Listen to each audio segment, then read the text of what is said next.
हाँ तो बताओ, पिछला क्लास में हम लोग क्या पढ़े थे? पिछला क्लास में कहाँ तक हुआ था? 2.11 तक, ठीक है। अब हम लोग करेंगे 2.12 एग्जाम्पल 2.12। ये किस चैप्टर का है? ये है chemistry atomic structure class 11th का सॉल्व्ड क्वेश्चन कर रहे हैं अभी। किताब है एनसीईआरटी का। 2.12 एग्जाम्पल देखो क्या है। यह है 0.1 kg द्रव्यमान और 10 मीटर पर सेकंड वेग की गति से कर रही एक गेंद की तरंग दैर्घ्य क्या होगी? ठीक। देखो, जब भी इस तरह का सवाल हो तो इसको कैसे करेंगे? जब भी इस तरह का सवाल हो तो क्या दिमाग में आएगा, कैसे करेंगे इसको? ये जो सवाल है ये डी ब्रोगली ने तो क्या दिया था? डी ब्रोगली का द्रव्य का द्वैत व्यवहार। मतलब हम लोग पहले से तो जानते थे कि कोई तरंग है, विद्युत चुंबकीय विकिरण है, तो वो उसका दो तरह का व्यवहार है। क्या क्या? एक तो तरंग के रूप में और दूसरा कण के रूप में। ये किन्होंने बताया था? ये बताया था मैक्स प्लांक ने। ठीक। अब जब कोई पदार्थ हम ले लिए, ठीक, कोई द्रव्य है, तो उसका भी व्यवहार दो तरह का होगा। कौन कौन सा? कण के रूप में तो है ही वो। दूसरा क्या होगा? दूसरा तरंग के रूप में। ये किसने बताया? डी ब्रोगली ने। उन्होंने बताया कि जो कोई द्रव्य भी है, मतलब कोई पदार्थ है, कोई वस्तु है, वो वेग कर रहा है, तो उसके अंदर भी दो तरह के व्यवहार है। कौन कौन सा? तरंग का और कण का।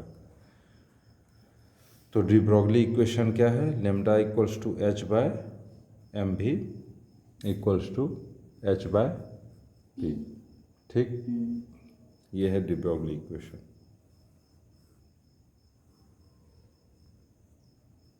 यही है डी ब्रोगली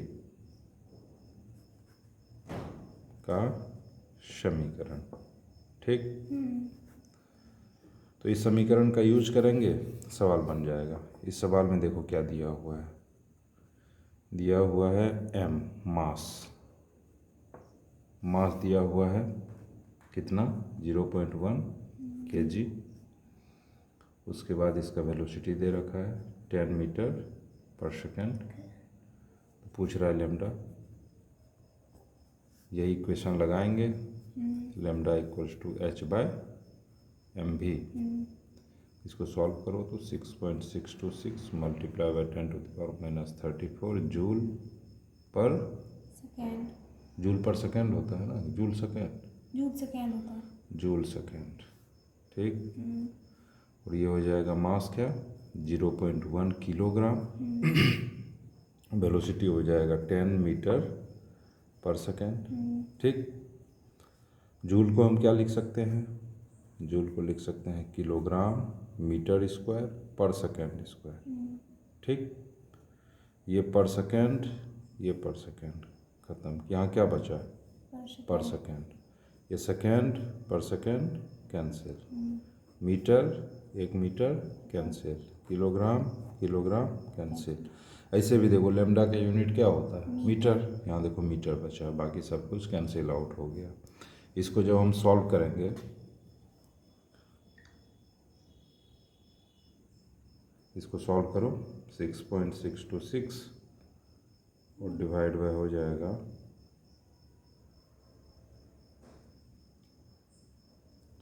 डिवाइड बाय क्या है? कुछ नहीं है, कुछ डिवाइड करना ही नहीं है। ये देखो, ये डेसिमल को हटाए 10 आया, 10 खत्म। ठीक।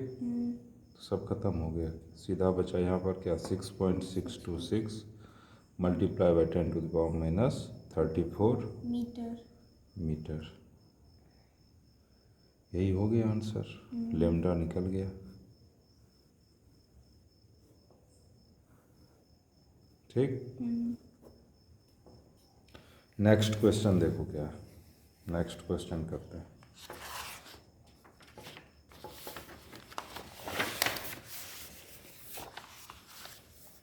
नेक्स्ट क्वेश्चन कौन सा है? 2.13। एग्जाम्पल 2.13। ये देखो एग्जाम्पल क्या है। एक इलेक्ट्रॉन का द्रव्यमान दिया हुआ है। कितना होता है इलेक्ट्रॉन का द्रव्यमान? 9.1 मल्टीप्लाई बाय 10⁻31 kg। गतिज ऊर्जा दे रखा है। इस बार इसका क्या दे रखा है? गतिज ऊर्जा। तो इसका तरंग दैर्ध्य क्या हुआ होगा? वेवलेंथ पूछ रहा है। तो बड़ा सिंपल सवाल है, कुछ ज़्यादा नहीं है, बट ये घुमा के दे दिया है थोड़ा। इसमें देखो क्या दिया हुआ है, मास दे रखा है। कितना? 9.1 मल्टीप्लाई बाय 10⁻31 kg। और हमें डी ब्रॉगली का वेवलेंथ वो इक्वेशन लगाना है। तो क्या लगेगा? इक्वेशन क्या है? Lambda equals to h by m v. हमें मास तो पता है, h पता है, भी नहीं पता है। भी की जगह पे इन्होंने हमें क्या दे दिया है? Kinetic energy. कितना दिया है? 3.0 मल्टीप्लाई बाय 10⁻25 जूल। ठीक। काइनेटिक एनर्जी दिया हुआ है, तो वेलोसिटी निकाल लेंगे। कैसे? काइनेटिक एनर्जी बराबर क्या होता है? हाफ एम भी स्क्वायर। यही होता है। काइनेटिक एनर्जी हमें पता है, तो भी निकल जाना चाहिए। निकल जाएगा। यहाँ से क्या होगा? v equals to 2 into kinetic energy, ठीक, डिवाइड बाय मास, इसका अंडर रूट। ठीक, यही होगा वेलोसिटी। तो पहले वेलोसिटी निकालते हैं। क्या बिना वेलोसिटी निकाले हम डी ब्रॉगली का इक्वेशन नहीं लगा सकते? तो इसको लगाओ, करो 2 multiply by 3.0 multiply by 10⁻25 divide by mass 9.1 multiply by 10⁻31। इसको जब सॉल्व करोगी तो ये आएगा 812 मीटर पर सेकेंड। ठीक। अब सॉल्व तो करना पड़ेगा। ठीक है। ये क्या हो गया? वेलोसिटी। ठीक। अब लगा दो डी ब्रॉगली इक्वेशन में। लेम्डा ही तो पता करना था। Lambda equals to h by m v. h बराबर 6.626 मल्टीप्लाई बाय 10⁻34 क्या? Joule second divide bye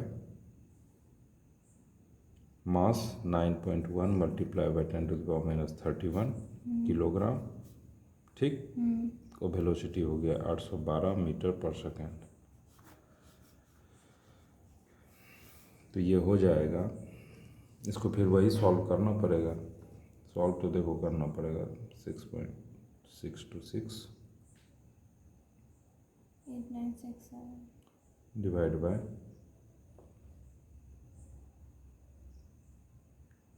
9.1 multiply bye 812।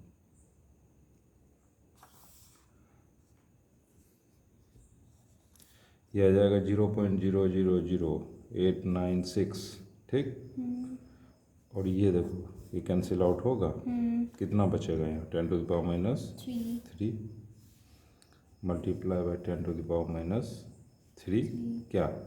Metre. ठीक है।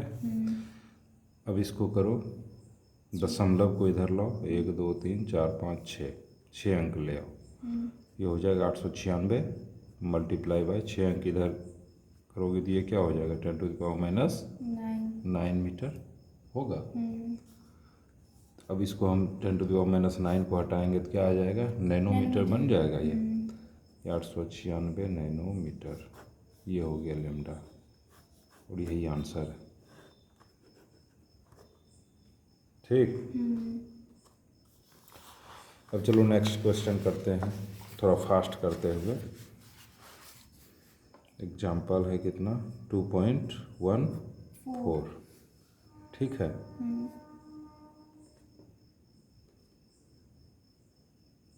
टू 2.14 सीधा आओ क्वेश्चन में। ये सारा क्वेश्चन जो दिया हुआ है एग्जाम्पल, ये है डी ब्रॉगली इक्वेशन से बनेगा। ठीक। क्या दिया हुआ है क्वेश्चन में? क्या दिया हुआ है? कितना? 3.6 एंगस्ट्रॉम। एंगस्ट्रॉम। ठीक, इसको बदलेंगे किस में, मीटर में। ये क्या हो जाएगा 3.6 multiply by 10 to the power minus 10 metre. ठीक है छोटू, तो ये हो गया। अब बोल रहा है कि 3.6 एंगस्ट्रॉम तरंगदैर्घ्य लंबाई वाले एक फोटोन के द्रव्यमान की गणना कीजिए। देखो यह क्वेश्चन 3.6 एंगस्ट्रॉम तरंगदैर्घ्य लंबाई वाले एक फोटोन के द्रव्यमान की गणना कीजिए। मास पूछ रहा है, क्या पूछ रहा है, मास। द्रव्यमान की गणना कीजिए, मास पूछ रहा है। और दिया हुआ क्या है, ये फोटोन है और उसका वेवलेंथ दिया हुआ था। ठीक, तो हमें क्या क्या चाहिए, डी ब्रोगली इक्वेशन अगर हमें लगाना है lambda equals to h by m v, हमें क्या क्या चाहिए, मास, वेलोसिटी। अब इस क्वेश्चन में हमें लेमडा ही दे रखा है और पूछ रहा है मास। ठीक, यहाँ से हो जाएगा mass equals to h by lambda v. ठीक, होगा। अब इस इक्वेशन में हमें क्या क्या पता है, लेमडा तो पता है, वेलोसिटी नहीं, वेलोसिटी भी नहीं पता है, मास भी नहीं पता है, फिर बनेगा कैसे समय। वेलोसिटी पता है, एक्चुअली क्या दे रखा है, फोटोन। क्या दिया है, फोटोन है। तो फोटोन का वेग जो होगा वो बराबर होगा किसके, प्रकाश का वेग। वो किसके बराबर होगा, प्रकाश के वेग का, प्रकाश का वेग। ठीक, तो प्रकाश का वेग क्या होता है हमें पता है, 3.0 multiply by 10 to the power 8 metre per second.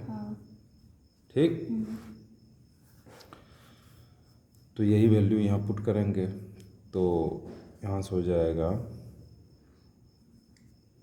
Mass equals to 6.626 multiply by 10 to the power minus 34 joule second divide by lambda दे रखा था 3.6 multiply by 10 to the power minus 10 metre. ठीक, और वेलोसिटी हमें पता है 3.0 multiply by 10 to the power 8 metre per second. अब जो इसके यूनिट को जब कैंसिल आउट करेंगे तो क्या बचेगा, मास का क्या होता है यूनिट, किलोग्राम। यहाँ किलोग्राम बचेगा, बाकी सब कैंसिल आउट हो जाएगा। करोगे, करके देख लेना। ठीक, इसको जब अब हम सॉल्व करेंगे तो क्या आएगा वैल्यू, वो देख लो।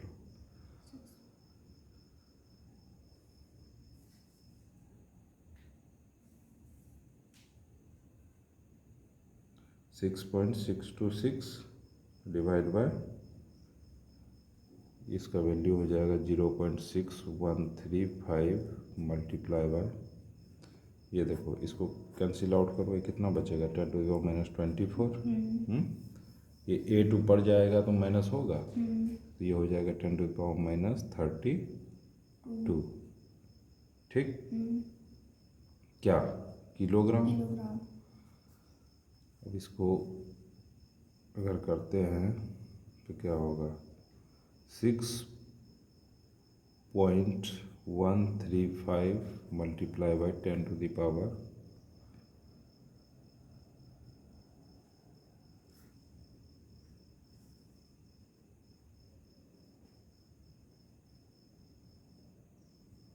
माइनस 33 क्या, किलोग्राम होगा। ठीक है,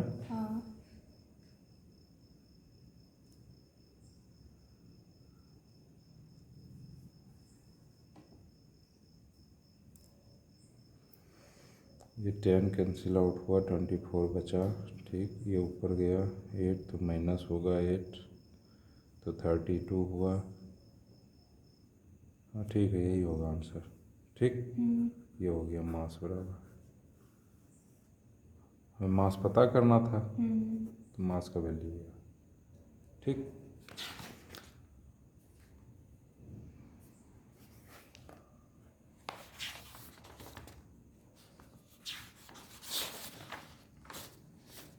चलो आज का क्लास यहीं कंप्लीट करते हैं। ठीक, तो यहीं पे ख़त्म करते हैं, बाकी कल का कल देखा जाएगा।